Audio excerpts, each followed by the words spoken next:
Assalamualaikum warahmatullahi wabarakatuh. Di sini saya akan menyampaikan tugas analisis jurnal keperawatan kritis dengan dua jurnal.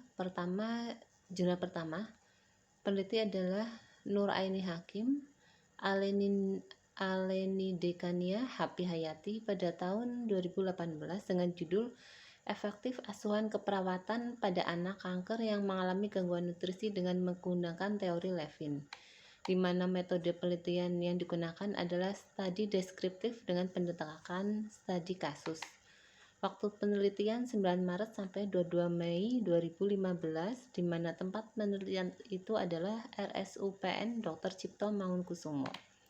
Di sini jumlah respondennya terdiri dari 5 kasus kelolaan yang memiliki diagnosa medis kanker. Kriteria responden adalah pasien yang memiliki diagnosa medis kanker dengan gangguan nutrisi kurang dari kebutuhan. Instrumen atau alat ukur yang digunakan adalah menggunakan aplikasi model konservasi Levin dalam melakukan asuhan keperawatan pada anak dengan kanker yang mengalami masalah ketidakseimbangan nutrisi kurang dari kebutuhan. Cara pengumpulan data menggunakan studi kasus pada 5 kasus kelolaan dengan diagnosa medis kanker dan mengaplikasikan asuhan keperawatan dengan teori Levin. Hasil dan pembahasan dari jurnal pertama, pendekatan model konservasi Levin menggunakan 4 prinsip konservasi, yaitu konservasi energi, integritas struktural, integritas personal, dan sosial, di mana 4 prinsip konservasi tersebut diaplikasikan ke dalam proses keperawatan yang dimulai dengan pengkajian, tropikognosis, hipotesis, intervensi, dan evaluasi. Langkah pertama adalah pengkajian, di mana menurut Levin, individu memerlukan keseimbangan energi dan perbaharuan energi yang terus-menerus untuk mempertahankan aktivitas kehidupan. Dan status nutrisi merupakan salah satu dasar dalam pemeliharaan konservasi energi. Berdasarkan hal tersebut, fokus pengkajian yang utama pada kelima status kelolaan terpilih adalah masalah ketidakseimbangan nutrisi kurang dari kebutuhan tubuh. Yang kedua adalah tropikognosis, di mana tropikognosis yang pasti ditemukan dari kelima kasus adalah ketidakseimbangan nutrisi kurang dari kebutuhan tubuh. Hal ini dikarenakan status nutrisi pada anak mempengaruhi prognosis anak dengan kanker. Anak yang memiliki status nutrisi baik akan mampu terhindar dari risiko infeksi dan memiliki toleransi baik terhadap pengobatan. Nutrisi yang baik pada anak akan melihara fungsi tubuh, berpartisipasi dalam aktivitas bermain dan belajar, dan memulihkan tubuh dari penyakit.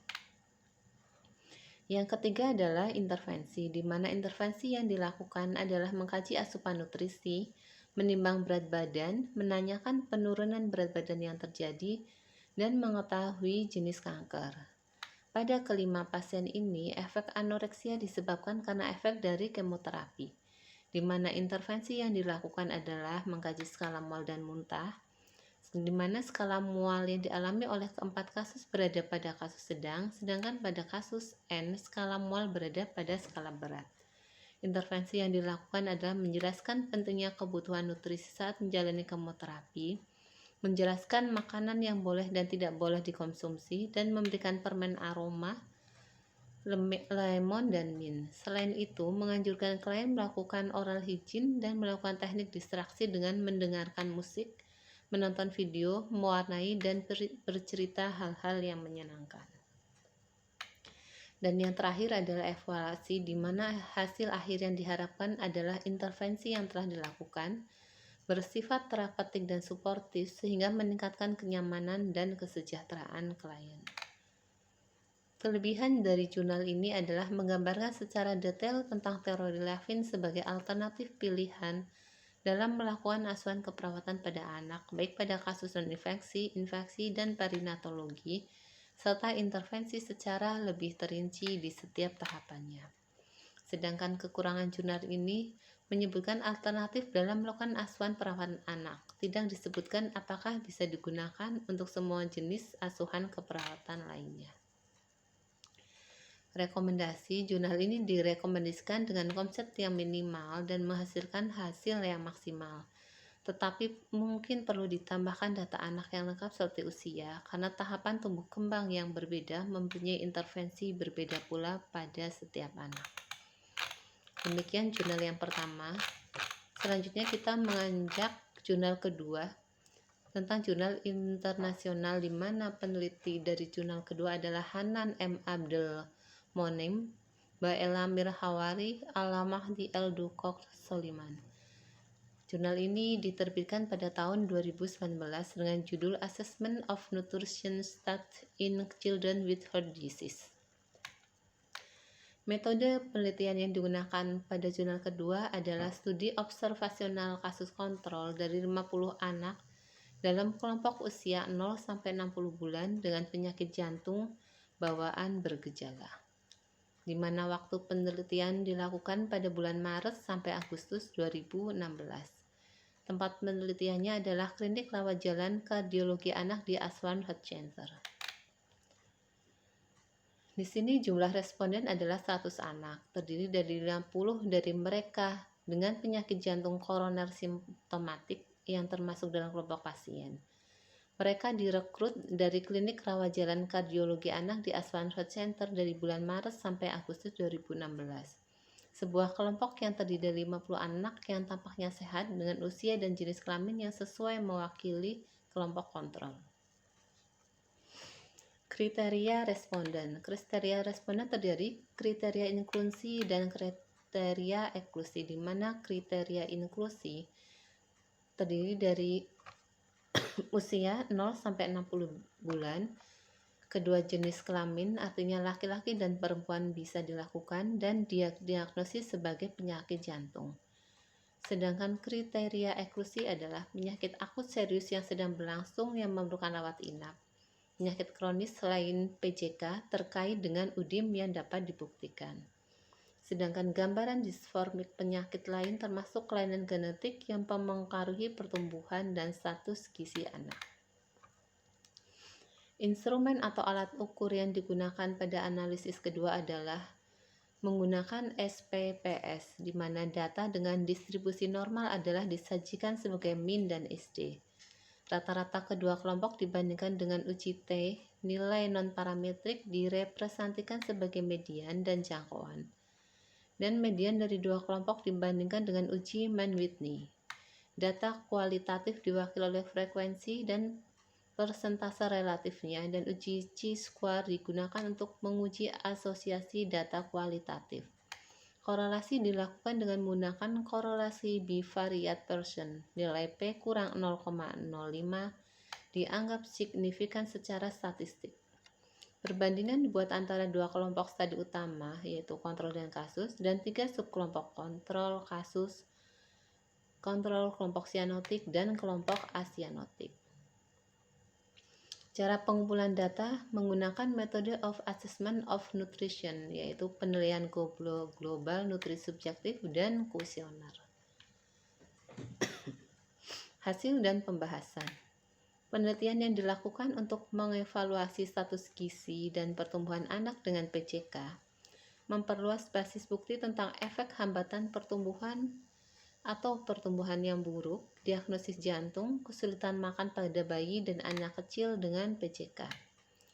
Dari analisis yang telah dilakukan, tidak ditemukan perbedaan bermakna antara penyakit jantung koroner sianotik dan asianotik, di mana keduanya memiliki status gizi yang sama. Tidak ada hubungan antara diagnosis jantung umum dan variabel nutrisi atau pertumbuhan, di mana temuan pada penelitian ini sebagian besar berbeda hasil dengan literatur sebelumnya, yang menunjukkan secara signifikan bahwa usia anak pada saat operasi korektif mempengaruhi potensi pemulihan nutrisi dan kejar tumbuh. Selain menggunakan penilaian global nutrisi subjektif, penelitian ini menggunakan juga kuesioner untuk penilaian klinis dan tindak lanjut, di mana kuesioner tersebut berfungsi juga sebagai alat yang baik untuk penyuluhan keluarga mengenai fakta gizi utama, kebutuhan khusus, dan kesulitan makan pada bayi PJK yang sangat berhubungan dengan asupan kalori harian. Prediktor malnutrisi lain pada anak dengan penyakit jantung bawaan dalam penelitian ini adalah berat badan untuk tinggi badan menggunakan Z-score saat ini, di mana WHO merekomendasikan penggunaan Z-score atau sistem SD kurang untuk menilai gizi kurang. Metode ini mengukur ketiga indeks dan mengungkapkan hasilnya dalam bentuk skor Z atau unit standar deviasi yang tidak dilakukan oleh metode lain. Tidak ada perbedaan yang signifikan antar kelompok tindak lanjut dan kontrol mengenai tingkat penanda biokimia. Pola malnutrisi menunjukkan penurunan yang signifikan dibandingkan dengan kelompok kontrol. Sebagai kesimpulan, pemantauan kelos nutrisional harus dimasukkan secara rutin untuk semua anak dengan penyakit jantung koroner tanpa memandang klasifikasi jantung.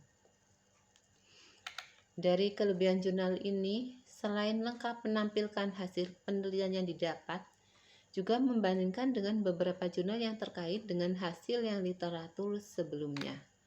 Selain menggunakan penilaian global nutrisi subjektif, penelitian ini juga menggunakan kuesioner untuk penilaian klinis dan tindak lanjut. Sementara kekurangan jurnal ini adalah penelitian ini mendapatkan hasil yang berbeda dengan sebagian literatur yang ada, sehingga di samping sudah ada perbandingan dengan penelitian yang sebelumnya, mungkin perlu dilakukan uji ulang dengan sampel yang berbeda. Terakhir, rekomendasi adalah dengan hasil yang didapat dari penelitian, alangkah baiknya disertai dengan intervensi yang seharusnya dilakukan pada penilaian satu sisi pada anak dengan penyakit jantung dan diet yang sesuai dengan penyakitnya tersebut. Demikian analisis jurnal yang bisa saya sampaikan untuk melengkapi tugas keperawatan kritis dari Bapak Reva. Demikian, wassalamualaikum warahmatullahi wabarakatuh.